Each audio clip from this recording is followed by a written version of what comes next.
أعوذ بالله من الشيطان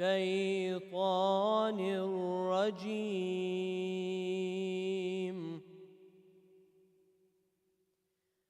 بسم الله الرحمن الرحيم.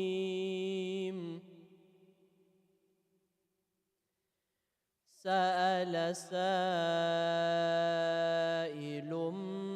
بعذاب واقع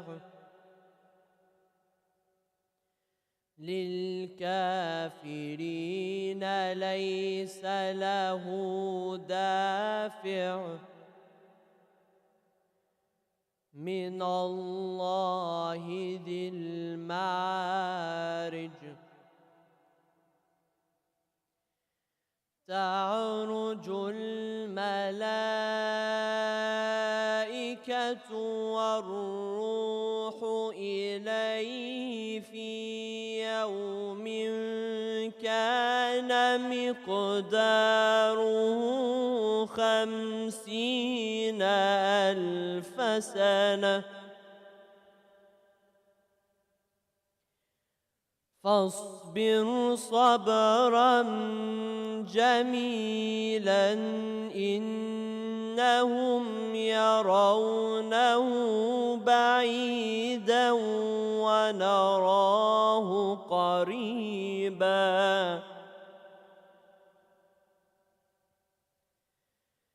يوم تكون السماء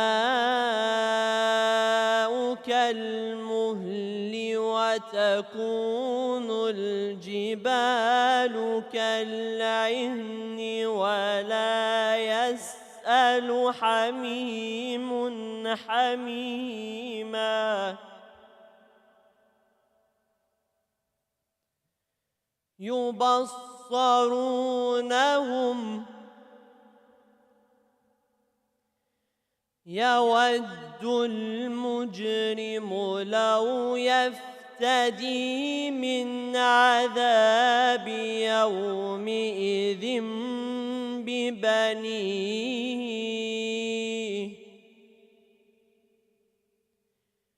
وصاحبته وأخيه وفصيلته التي تؤويه ومن في الأرض جميعا ثم ينجيه.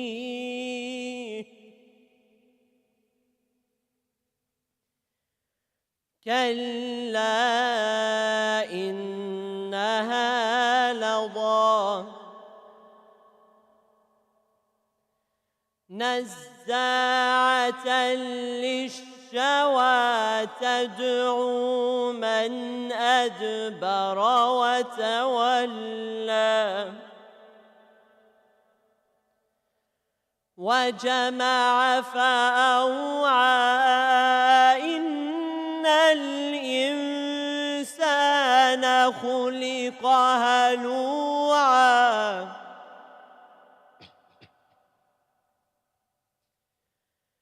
إذا مسه الشر جزوعا وإذا مسه الخير منوعا إلا المصلين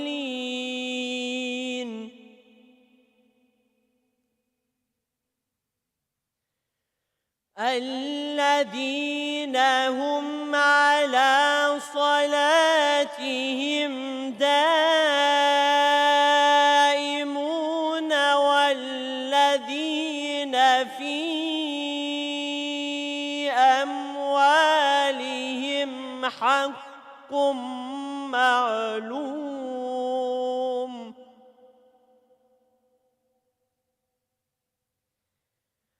للسائل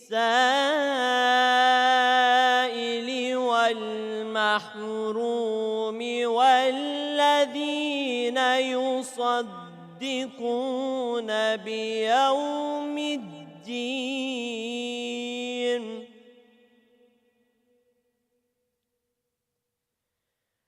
والذين هم من عذاب ربهم مشفقون إن عذاب ربهم غير مأمون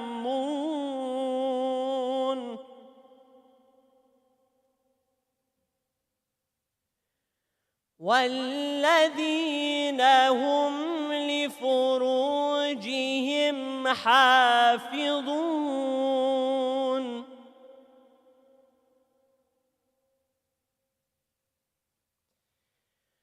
والذين هم لفروجهم حافظون إلا على أزواجهم أو ما ملكت أيمانهم فإنهم غير ملومين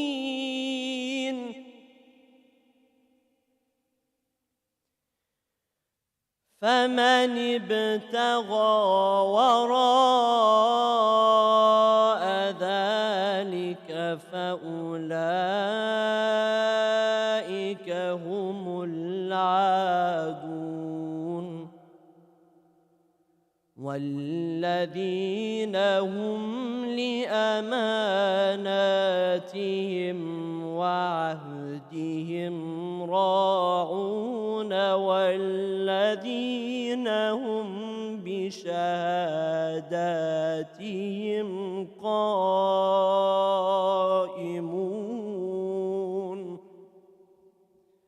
صدق الله العلي العظيم. صلى على محمد وآل محمد.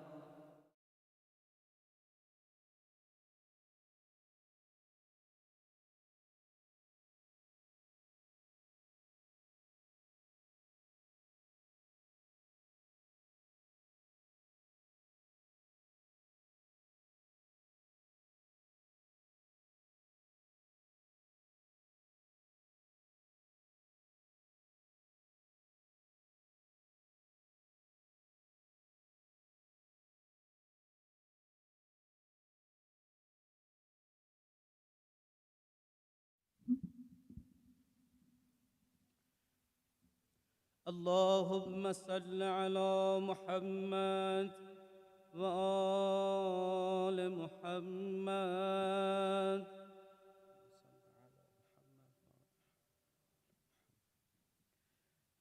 نزور سيدي ومولاي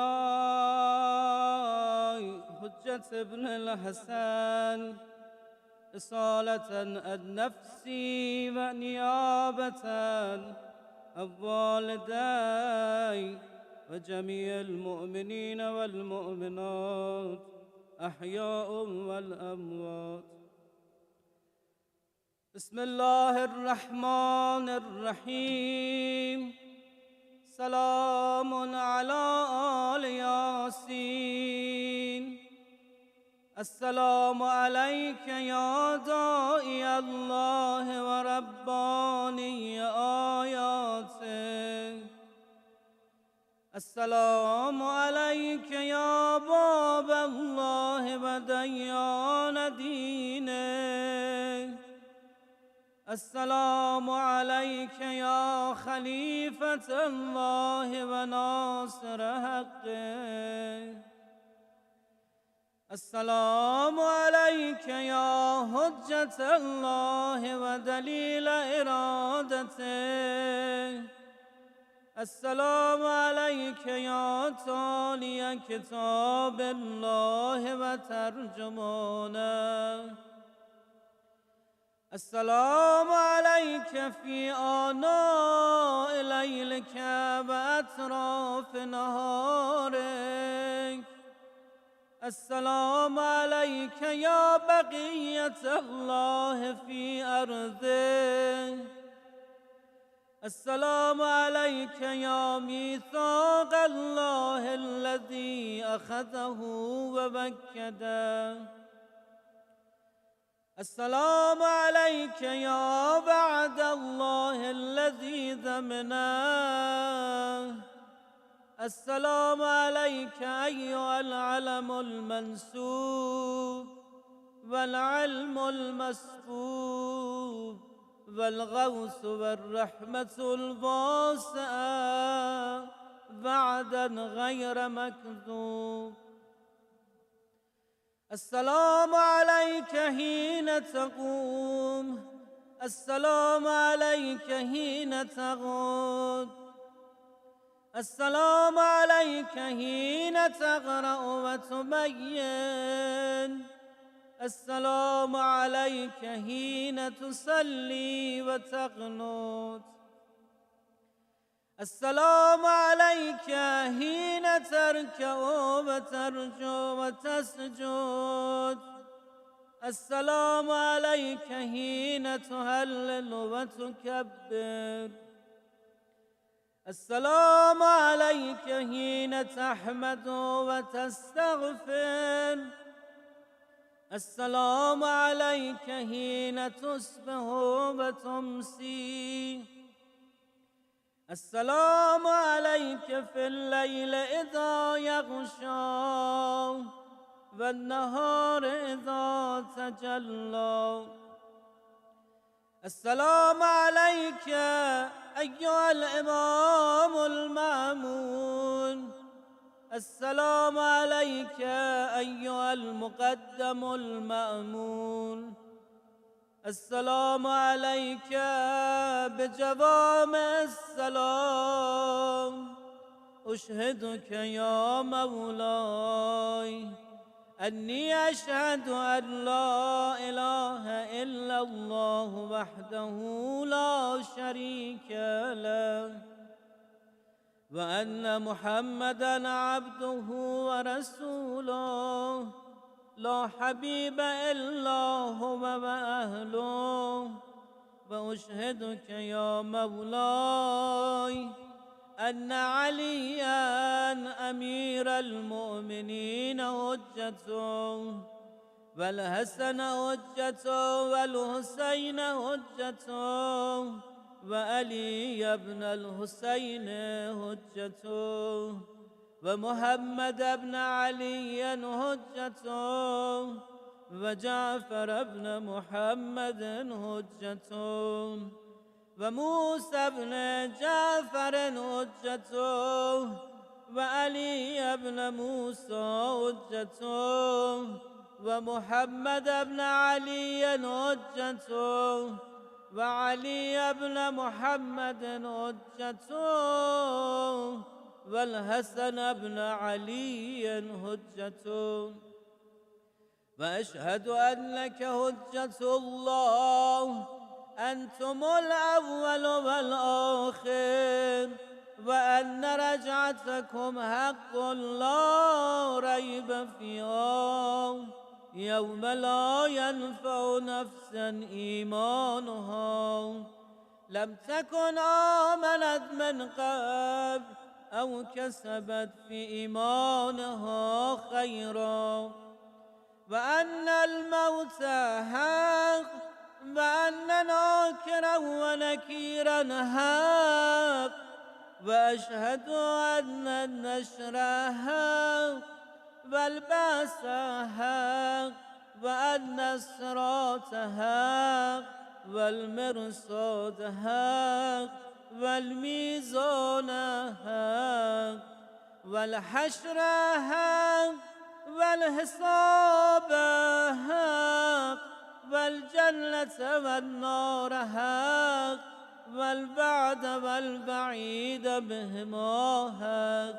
يا مولاي شقي من خالفكم وسعد من أطاعكم، فاشهد على ما أشهدتك عليه، وأنا ولي لك بريء من عدوك، فالحق ما رزيتموه، والباطل ما أسقطتموه، والمعروف ما أمرتم به، والمنكر ما نهيتم عنه، فنفسي مؤمنة بالله وحده لا شريك له وبرسوله وبأمير المؤمنين وبكم يا مولاي، أولكم وآخركم، ونصرتي معدة لكم ومودتي خالصة لكم. آمين آمين. صلوات الله.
أعوذ بالله من الشيطان الرجيم بسم الله الرحمن الرحيم السلام عليكم جميعا ورحمة الله وبركاته.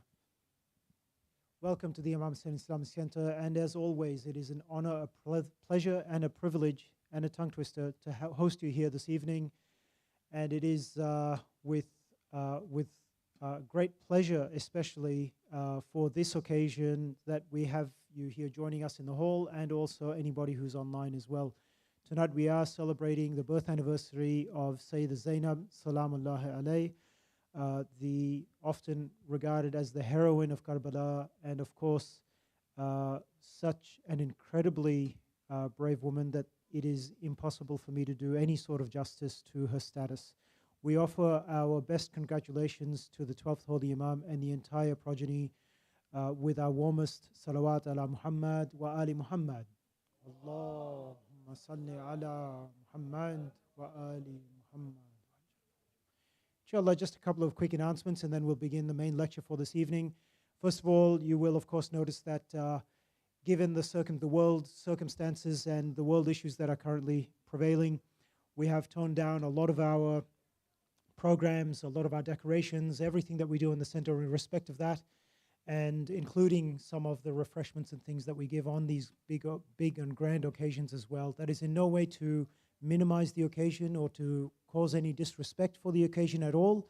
It is only a reflection and to respect and keep in mind what is happening in other parts of the world and the difficulties and the hardships, extreme difficulties and hardships that are being experienced by those who are oppressed, be they of any faith, but especially of the Muslim faith, inshallah. And we pray to Allah subhanahu wa ta'ala, and we ask for the intercession of our 12th Holy Imam, Ajjalallah Faraj al-Sharif, that inshallah this issue and this problem is resolved immediately with immediate effect once and for all in the favor of those who are oppressed. Salawat ala Muhammad wa ali Muhammad. Allahumma salli ala Muhammad wa ali Muhammad. Inshallah, you're already aware of all the programs that we host throughout the week. We have new classes, inshallah, coming on Tuesday evenings and maybe some other evenings as well. Quran classes with Sheikh Dehnawi already on Tuesday evening. It's not too late to join those classes. Please see Sister Farazan if you'd like to join those classes. We have a new mothers group program starting. So that is for, inshallah, mothers-to-be, mothers planning to be, and those who are already mothers or taking care of young children or any sort of children. Inshallah, those details will be coming very, very soon. Keep an eye out. This is a fantastic program. So keep an eye out for that program and for those dates and times. Thursday evenings, dua at the moment, we are reciting Dua Josh and Sagir and doing tafsir of the Holy Quran Friday afternoons, Jummah prayer, Friday evenings like this, the main program for the evening, and of course Saturday afternoons for the Saturday school. There are, of course, other programs running through the week with other groups and things. You're welcome to contact them or contact us if you'd like more information. And of course, very, very soon, we will be commemorating the first major narration of the Fatimiyya, so keep an eye out for all of those details coming as well. Without holding you up any further, with three of your warmest and loudest salawat, please welcome Sheikh Mohammed Mehdi for the main lecture this evening. Salawat ala Muhammad wa ali Muhammad.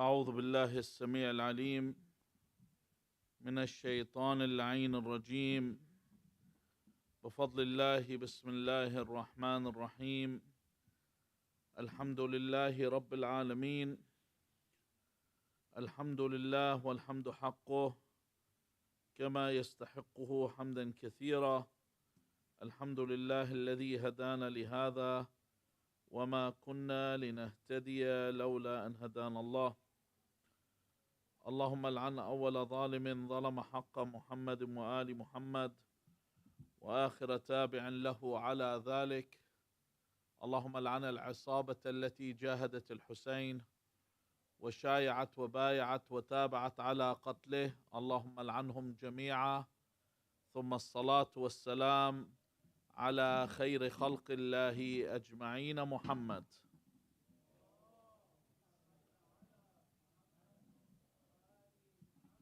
وعلى أهل بيته الطيبين الطاهرين واللعنة الدائمة على أعدائهم أجمعين إلى قيام يوم الدين قال الله العظيم في كتابه الكريم بسم الله الرحمن الرحيم لا إكراه في الدين قد تبين الرشد من الغي فمن يكفر بالطاغوت ويؤمن بالله فقد استمسك بالعروة الوثقى لا انفصام لها والله سميع عليم. Within this verse we say that truly the right way has become clearly distinct from error, and we will go over the meaning of what these verses later on in the talk. ببركة الصلاة على محمد وآل محمد.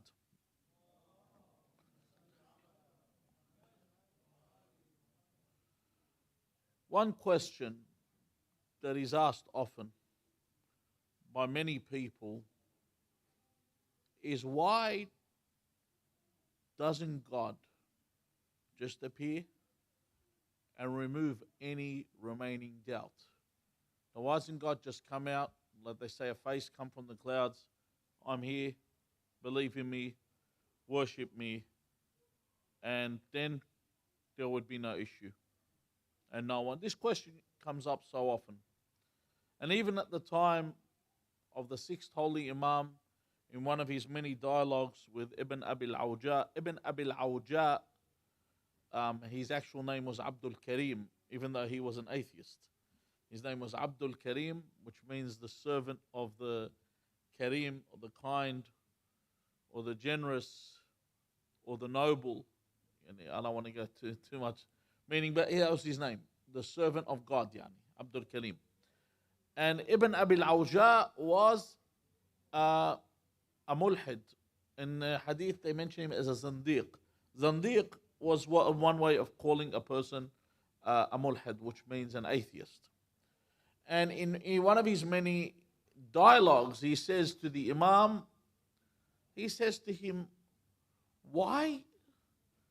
what prevents God, he said, from coming out and appearing before everyone so that ما يختلف فيه اثنان, so not even two people would doubt this. Like everyone will say, yep, that's God, he exists. He said, and why doesn't he just meet with people rather than send messengers to come and talk to them about religion, wouldn't this bring them closer to believing in him? If God came out and said, listen, I'm God, worship me, wouldn't this make people worship him instead of what is happening right now? Now, firstly, the Imam rejects this claim in the response, but before we get to this would actually mean that the only way for God to prove his existence is by appearing in front of people. And in other words, for me to say in anything, if I was to test something right now, if I was to ask you right now, does anger exist? And you say yes, I say, all right, make anger appear. Bring anger out. So one of you gets up and breaks something, and I said, look, you've just broken something. I want to see anger, the actual anger. If I ask you, show me wrath, show me love, show me hate, show me grief. Can anyone actually show these things? No. What do they show you? They show you the effects of these things. If I tell you, show me grief, you might cry. But what are you doing? You're showing me the effects of grief. Grief causes you to cry. If I tell you, show me love, you come and hug me. Don't do that. But if you do, you're showing what? The effect of love. If I tell you, show me anything, you're going to show me its effect. Why? Because all these things I mentioned are what? They're feelings. The emotions of the heart. They're not things that are tangible, they can be felt.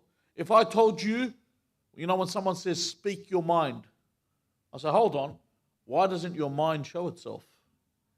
Can you show your mind? No, you can show what you think. How do you show what you're thinking? By expressing it. But are you really sharing, when someone says, share your thoughts with me? If I told you to share your thoughts with me, do I say, hold it right there?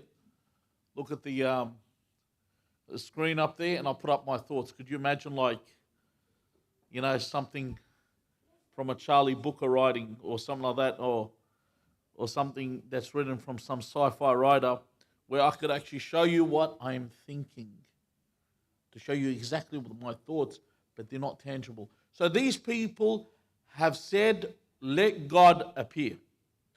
Now, they determined by saying that if he had existed, then he would appear. But because he doesn't appear, therefore, he does not exist.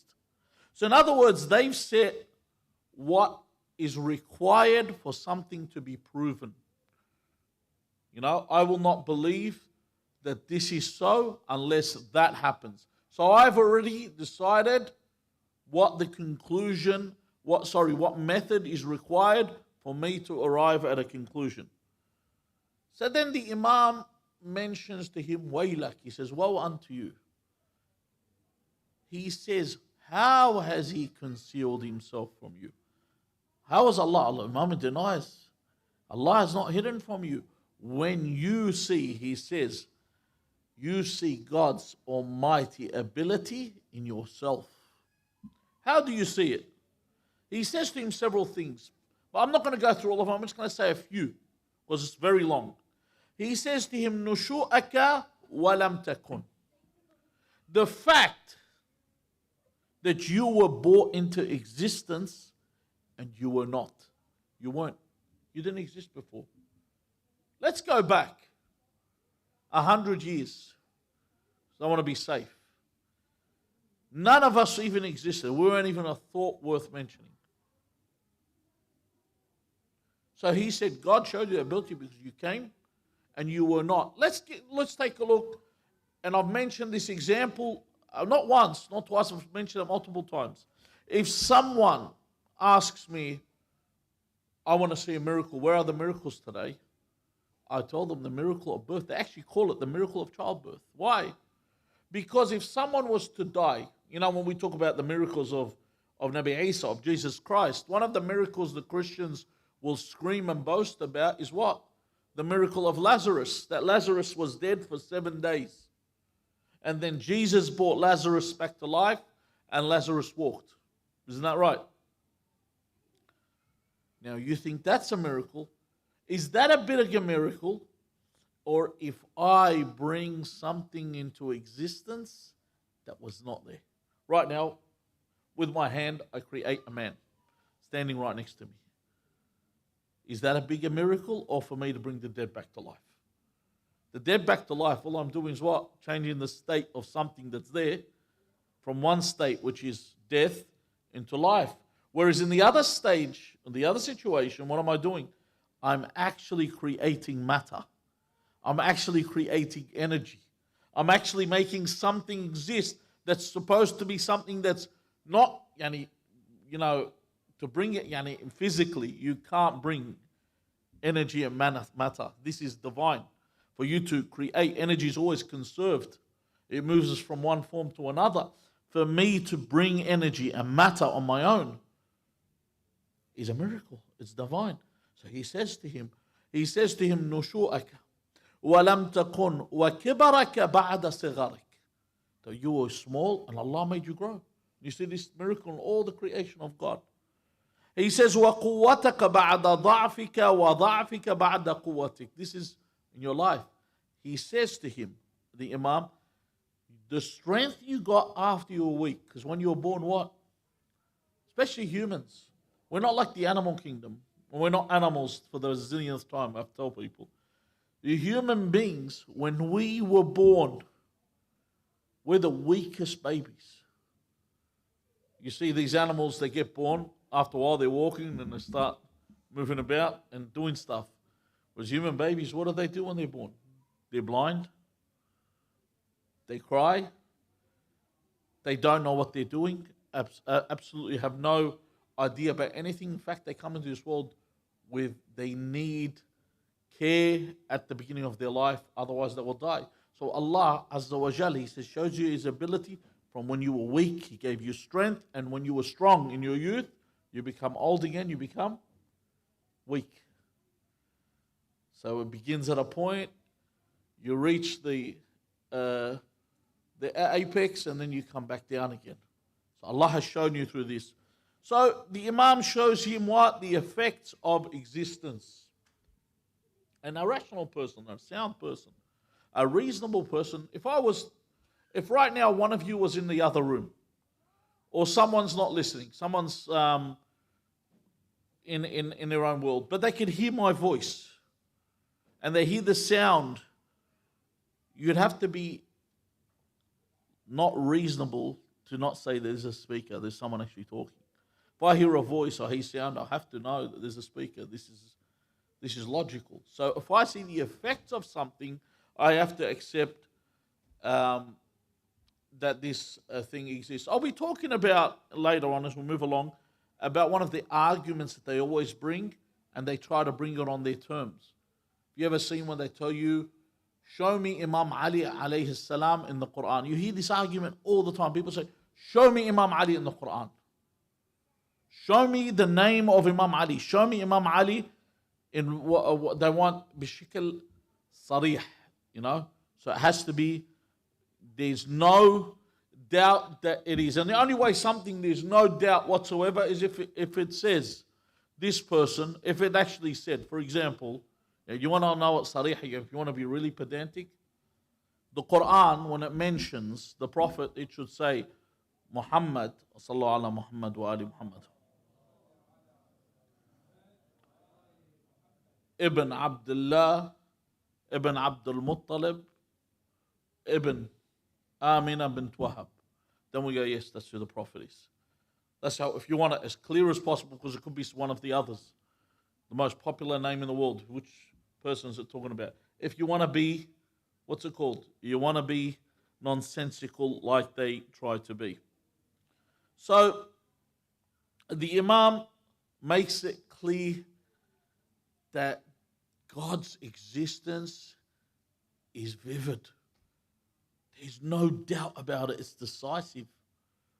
Just you want it to appear like you want it to appear. They want, if you notice, they always try and make God into a man. It's always mentioned that God is as a man. So the Christians are obsessed about it so much they actually make God come down on earth and have himself crucified. But this is the objective that they have in their life, to make God into an ordinary human being.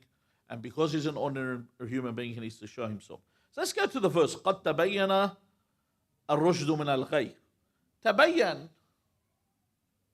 when you say bayan, or you hear, for example, Surah Al-Bayyina, you know, the word Bayyina, or you see Mubin. Have you ever read these words? What do they mean? Mubin, Bayyina. When something is bayyin, or something is clear, and it's obvious, there's no doubt about it. And Allah makes this clear in the Quran as well.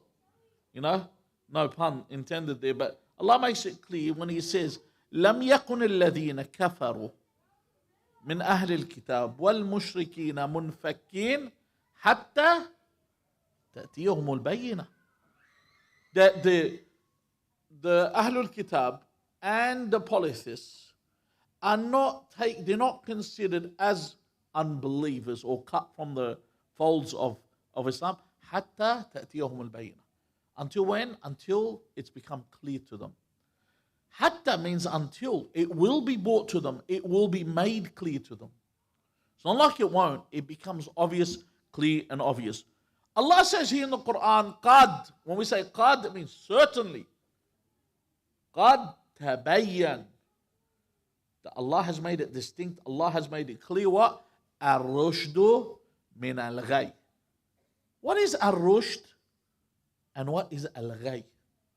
The firstly, we'll look at the first word. Allah says in the Quran that with the orphans, before you give them their money, He says, فَإِنْ آنَسْتُم مِّنْهُمْ رُشْدًا. That if you perceive from them rushd. What is rushd? If you look at this, before this, the verse says, إِذَا بَلَغُوا النِّكَاحِ. Okay? When they reach a marriageable age. Then He says, if you perceive. So it's not only about them reaching physical maturity. It's not about someone being physically mature. There's also what's called rushd.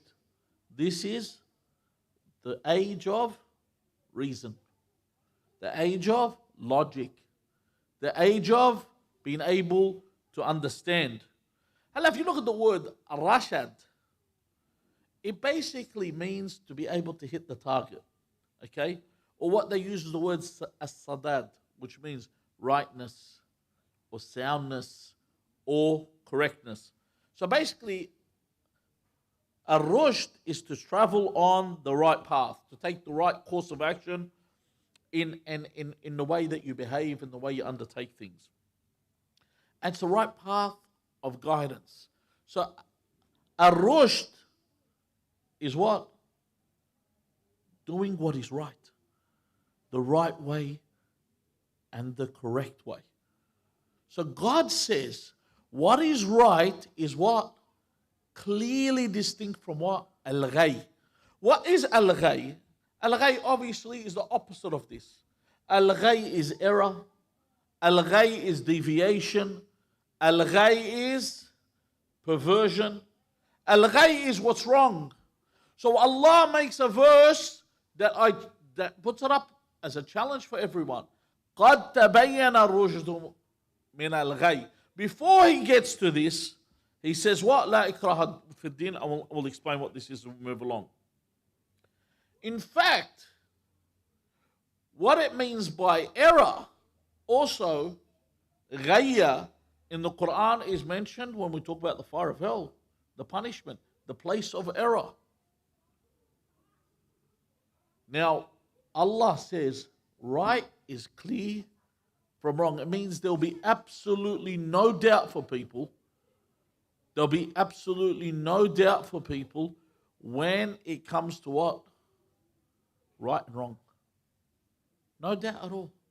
So there's nowhere where people will sit and go, oh, I don't know which path is correct. I don't know which religion. It's clear. Just put your head to it and you take a look. Even to the point, when the one man came to the Imam during the Ma'arakat al-Jamal, the battle of Jamal, he said, Ya Amir al-Mu'mineen, he said, on one side of the battlefield is the wife of the Prophet, Aisha and Talha and Zubair, two of the companions and relatives of the Prophet. And he said, and on the other side is you, Ali ibn Abi Talib, the brother, the cousin, the son-in-law of Rasulullah. So I am confused who is in the right and who is in the wrong. Who's in the right? And the Imam didn't say, listen, I'm in the right. He said, أعرف الحق تعرف أهله وأعرف الباطل تعرف أهله. Know what the truth is, you'll know who are the truthful. Can someone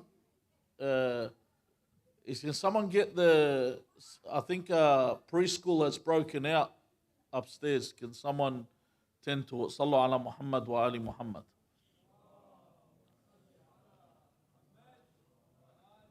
Honestly, I don't have to say something. Someone can get up and do it. I don't mind. If you want me to get off the mumbar, I can still open a few cans if you want to get them inside. But anyway, let's get back to the story. All right. Now, when I say something is clear, it has clarity. And there's no doubt in this manner. Allah Azza wa Jal, and I'll mention here, where we say there are clear verses. He says the Quran has verses that are called muhkamat and verses that are called mutashabiha. A muhkam verse is one that's clear. A mutashabiha is one that's allegorical. Okay? What's the difference? Does that mean that when I read a muhkam verse, the verse has to actually say the name?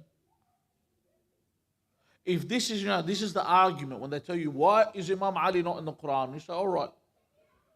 Before Rasulullah did his hijrah, before Rasulullah did the hijrah, those 13 years he was called to Islam, did you know we have no verses in the Quran in those 13 years where it says the Prophet's name? Did you know that? After the hijrah is where the Prophet's name is only 4 times mentioned in the Quran. So when it says Rasulullah, I could sit there and go, which Rasulullah is it talking about? There's a lot of Rasulullah. There's 313 Rasuls. So which one of the 313? I could be silly and say that. Like they do. They'll say, who's this verse talking about? Even though it's clear. Now, when they say, where is imama in the Quran? They say, your religion is 5. Didn't they say 5? Buni al-Islam ala khams Imam al-Sadiqs. He doesn't say imama. Look what he says. Buni al-Islam ala khams. As-salat. Was-sawm. Was-zakat. Or az-zakat was-sawm.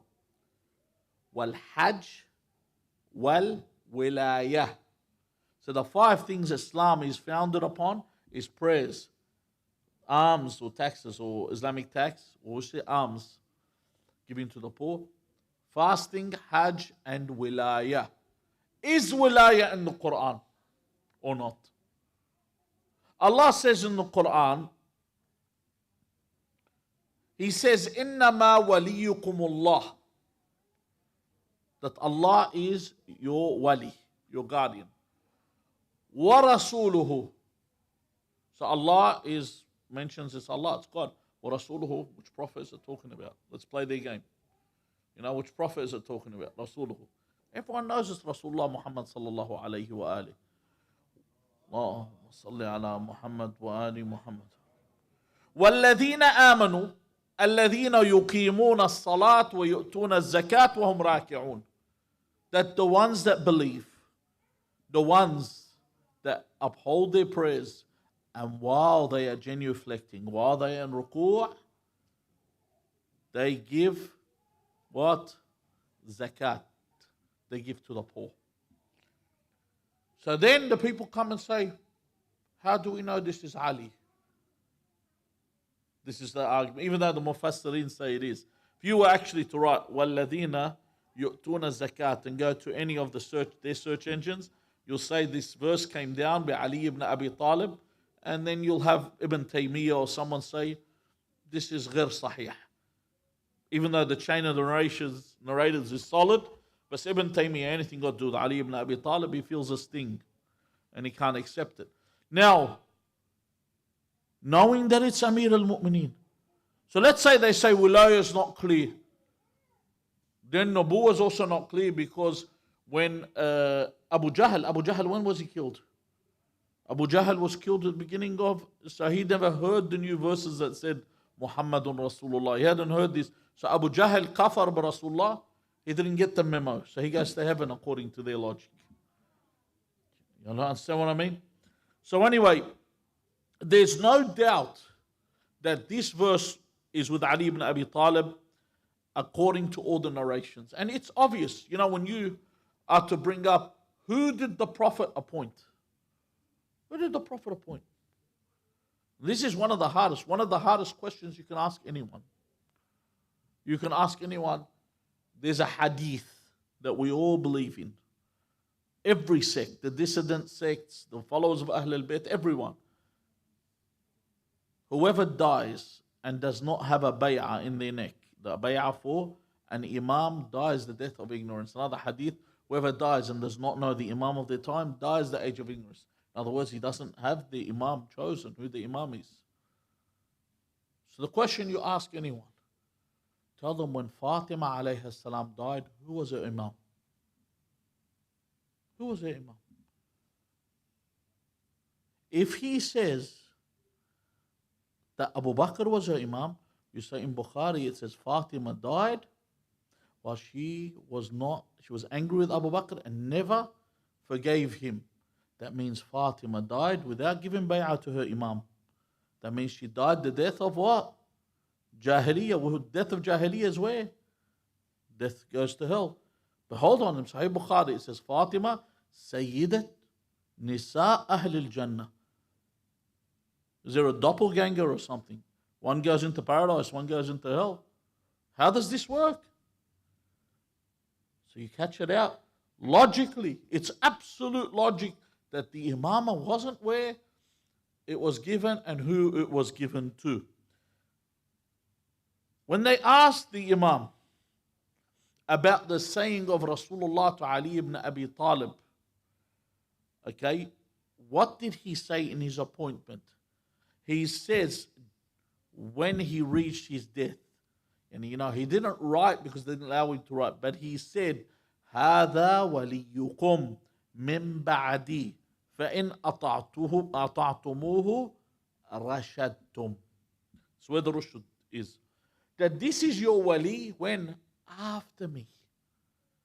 This is the guardian. This is the commander after me. He says, if you obey him, rashadtum. In other words, if you obey Ali ibn Abi Talib, if you follow Ali ibn Abi Talib, you've hit the spot. قَدْ تَبَيَّنَ الرُّشْدُ مِنَ الْغَيِّ. There's no doubt about it. You find me one hadith, just one, that says this about all the others. Find me a hadith that's sahih, that says that all the others that took the khilafah, if you follow them, rashadtum. They went as hard as to call them al-khulafa al-rashidun, just to try and bring it there, but it didn't work. Even Harun al-Rashid, they tried to hijack these names, it still didn't work. His history, what does it say about Harun? They say he was a habitual gambler. History says that Rashid, but he was a habitual gambler. He needed to have a slap every now and then. He couldn't just follow the religion. Okay, why is it people don't accept right from wrong? Look at the world today, honestly. Have you ever noticed, honestly, let's say we're not Muslims, we're secular.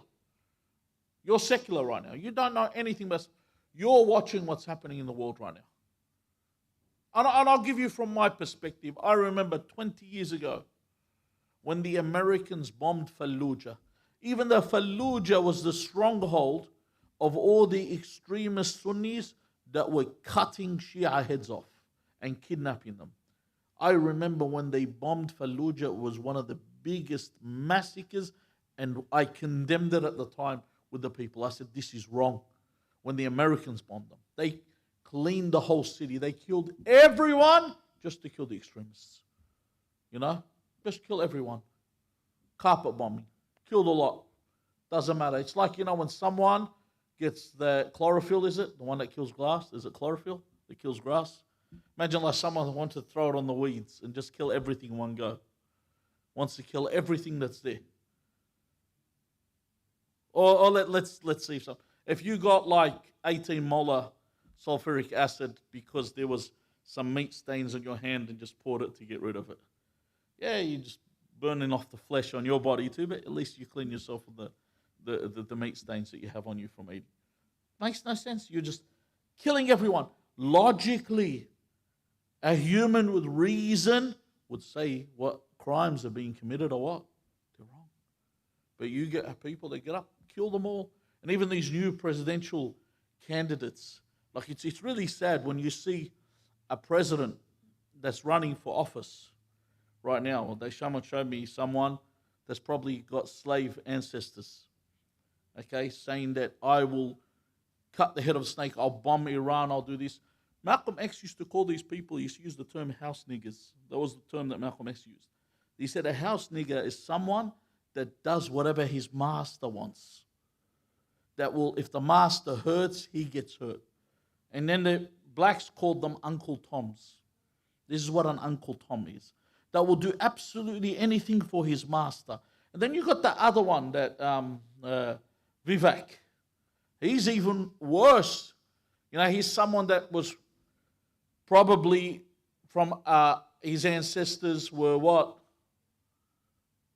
His ancestors were living under colonialist Britain, you know, put under their regime. And look at him now. He just wants to massacre other people too. These are the types of people that are running for presidency. They want to kill. They want to murder. To have this kind of mentality. Let's just burn everyone. Let's murder everyone. Let's pour hell upon them. So this is what we're telling you, that it's obvious people can see this is murder and everyone is as silent as. Why do people not accept the truth? Because if you want this world, it doesn't come together with accepting the truth.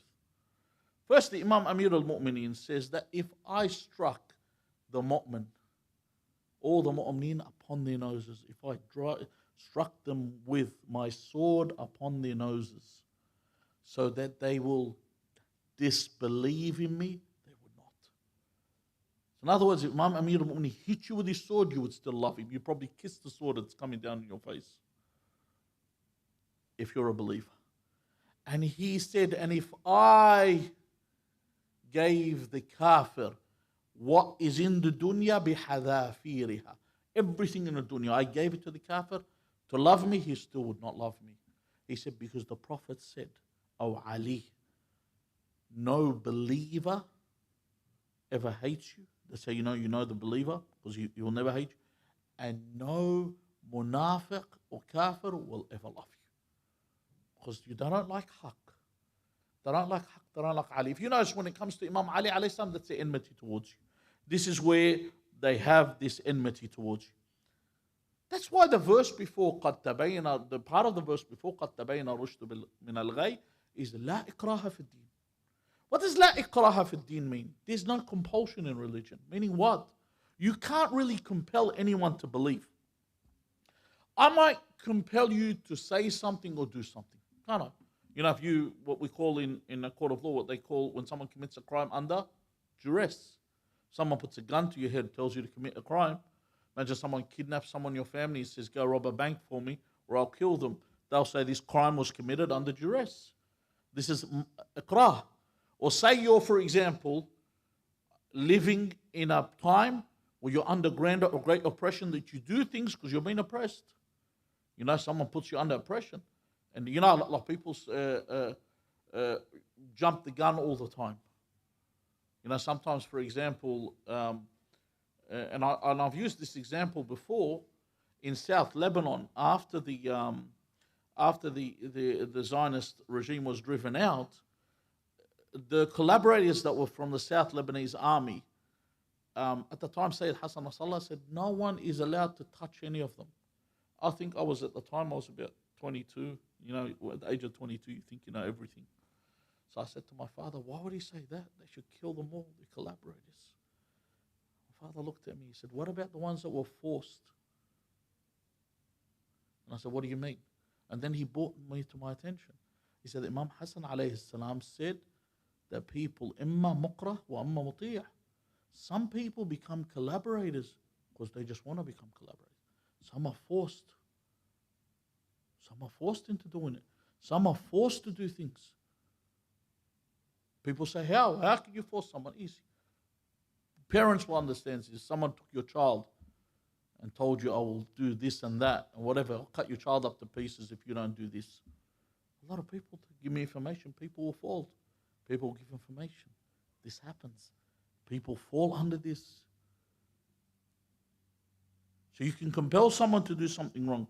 But what you can't do is you can't compel someone's heart.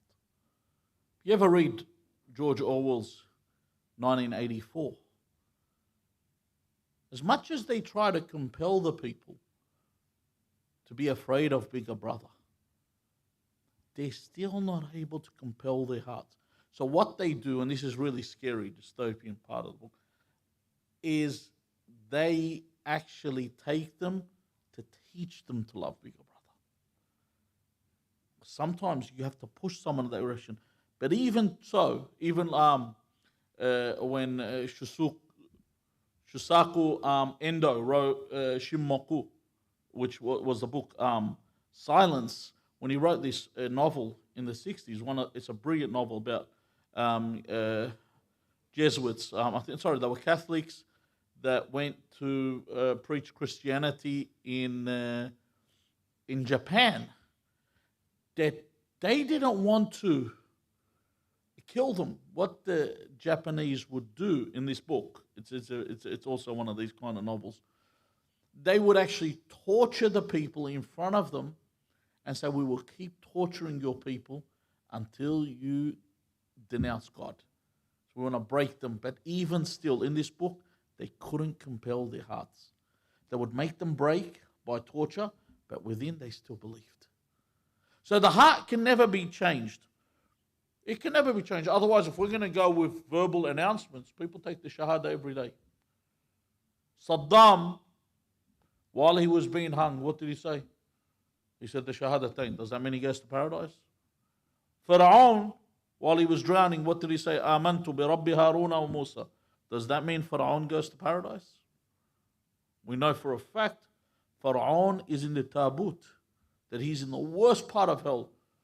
Saddam is not in the worst part of hell.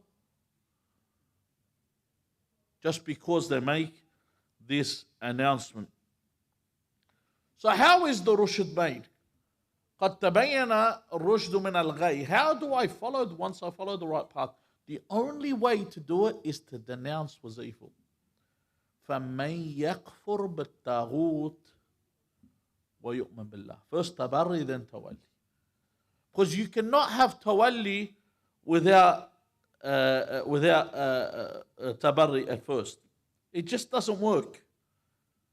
That if I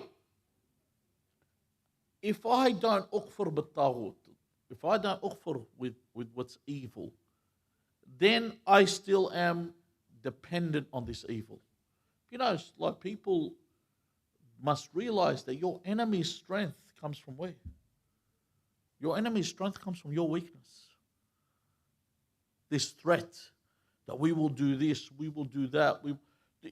Some of the things you hear that we're going to, and if you look, honestly, if you're like the Arab states surrounding Palestine, just think about this. They have dropped, I think, almost double the amount, if not more, of the amount of bombs as the nuke that was dropped on Hiroshima. And this is Gaza.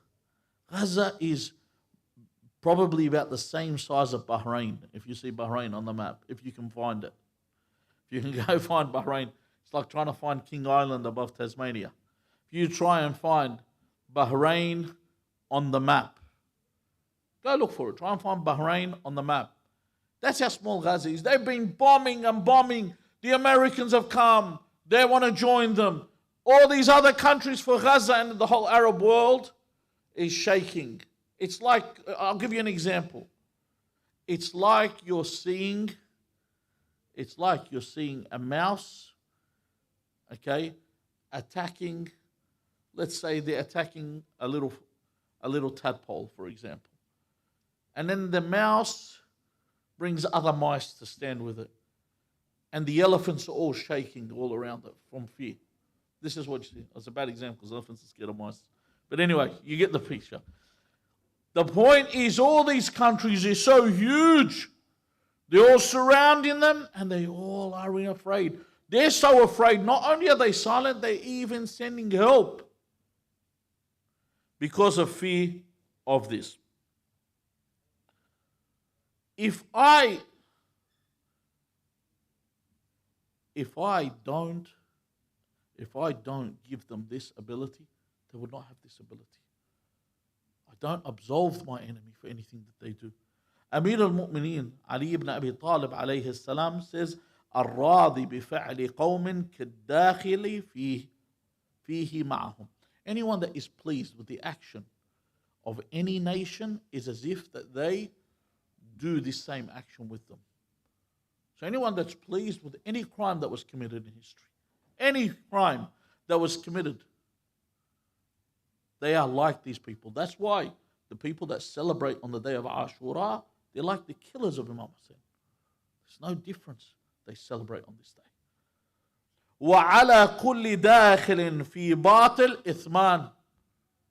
The one that enters into any batil has two sins, not one. He says, إِثْمُ الْعَمَلْ بِهِ وَإِثْمُ الرِّضَى بِهِ. The sin of committing the treachery, committing the actual sin, and the sin of being pleased with this sin. These people killing him. You know, sometimes you might have someone that's fighting because they're forced. They kill someone, they have the sin of killing. But they don't have that second sin of being pleased with it. Where these people come, I don't know if you remember when they did all the killings back in Gaza in 2014, when they were wearing those shirts, you know, that we deployed, we destroyed, and we enjoyed. That's the shirts that they're wearing. You know, it's like you win in the grand final that year and you make, you know, champions. We deployed, we destroyed, and we enjoyed. Who says something like that? Except what? These people, you actually call them psychopaths in the real world. People that get off, people that enjoy killing people. Now the problem is the dissident scholars from the other sects, rather than direct their attacks, and this is something I have to bring up, rather than direct their attacks on the Zionist regime, they attack the who? They attack the followers of Ahlul Bayt, they attack the Shia. They go, what are you going to do about it? When's your time going to come? I was at a majlis last night, Samahat Sheikh Mohammed, and we were sitting with him after the majlis, and he told me a story. He said, this week at work, he said, I have a little place where I pray. I have a prayer mat, and I have, you know, all the turab with me, Turbat al-Imam Hussein. And he said, along came an Omo with a long beard. I'm not talking about a biking gang, you know. Someone with a long beard, nice to be looking fellow, walks up and says to him, I want to pray. Can I pray here? I said, Fadal, you can pray. He said he came to pray and he saw my prayer mat and my turab. He said he moved my prayer mat because he wouldn't pray where I was, because it doesn't consider him to be pure. And he looked for something, he found a piece of cardboard and he put it to pray on it instead of the prayer mat. He said after he finished praying, and look the nerve of this person, he comes to pray and then he won't even use. He said, can I ask you a question? And I said, Fadal, ask me a question. He said, why doesn't Iran do, this is the question he asked him. He said, why doesn't Iran do something about what's happening in Gaza? He said, out of all the answers I had in my head, before I even spoke, as if God put something on my tongue to say. He said to him, Iran is a country full of Rawafid and Majus. Isn't that what you call them? They're Majus and Rawafid. They're not Muslims. So why would you want Majus, Rawafid, to come and help a Muslim nation? Muslims should be helping them, not us Rawafid Majus. He said, he looked at me, didn't know what to respond, so he got up and he just left. The answer was a beautiful answer. I mean, you consider us to be kuffar. You should be helping yourselves. What do you expect? We're Majusis. Go help yourself rather than come to us. This is the thing. What is right is clear. No matter what, if you take a look, the only ones that have been helping Palestine, the only ones that have helped the Palestine cause have been who? The Shia.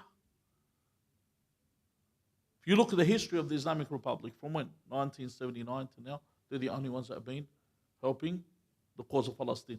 And just to give you an idea, when Saddam fought against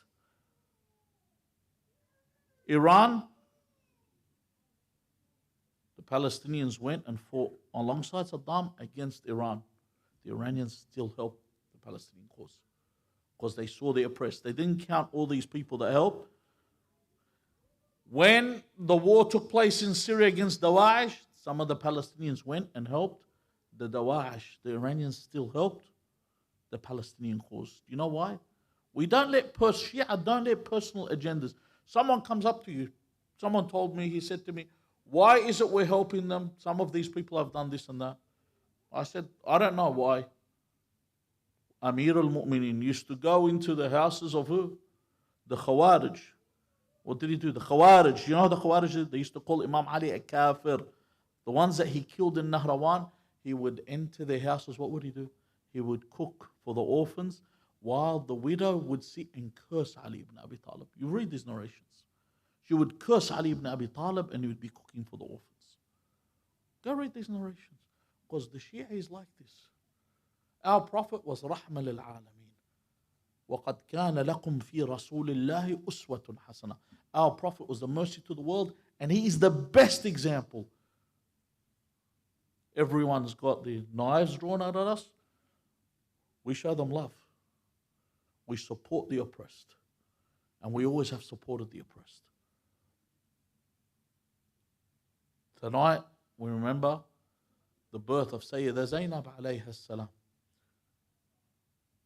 Sayyeda Zaynab alayha salam, her life, when we think about her, and her stances is what? Her stance against the oppressor. And what she'd say to Yazid, that from Allah I saw nothing but beauty. She said to Ubaydullah ibn Ziyad, I saw nothing but beauty. To Yazid, she said, do what you are doing, but your time is limited. And do not even consider, and this is what I want to tell you. وَلَا تَحْسَبَنَّ الَّذِينَ, he says, وَلَا يَحْسَبَنَّ الَّذِينَ كَفَرُوا أَن نُمْلِ لَهُمْ خَيْرًا لِيَنفُسِهِمْ. That when God gives the unbelievers, this is good for themselves. When you're watching all this stuff happen, it's going to flip. It's going to turn. And it turned. Those that remember other wars and watched how they turned. بَلْ نُمْلِ لَهُمْ لِيَزْدَادُوا إِثْمًا. Allah gives them this time so they can increase in sin. وَلَهُمْ عَذَابٌ مُهِينٌ. That they will have a humiliating chastisement. And you will see the days will turn. All this news you've been watching, this stuff that breaks your heart, it's going to flip. And you will see as the days come that you will see how everything will change. We ask Allah Azza wa Jal to make us of those that follow the rushd or the rashad. Allah takes us upon sabil al-rashad, that we are those that follow what is clear, that's shown us to be what's right and avoid what is error. We ask Allah not to take us from this world until He is pleased with us. We ask Allah not to take us except upon the wilayah of Amir al-Mu'mineen Ali ibn Abi Talib. We ask Allah to hasten the reappearance of our master Al-Hujjat ibn al-Hasan and grant us the opportunity to serve him and stand beneath his standard and be martyred by his side. Bismillah ar-Rahman ar-Rahim. اللهم صل على محمد وآل محمد. اللهم كن لوليك الحجة ابن الحسن صلواتك عليه وعلى آبائه في هذه الساعة وفي كل ساعة وليا وحافظا وقائدا وناصرا ودليلا وعينا حتى تسكنه أرضك طوعا وتمتعه فيها طويلا برحمتك يا أرحم الراحمين، وإلى أرواح المؤمنين والمؤمنات وإلى أرواح موتانا جميعا، ولقضاء الحوائج وقبول الأعمال وشفاء المرضى وغفران الذنوب وتعجيل الفرج وحسن العاقبة. رحم الله من قرأ سورة المباركة الفاتحة مع الصلوات.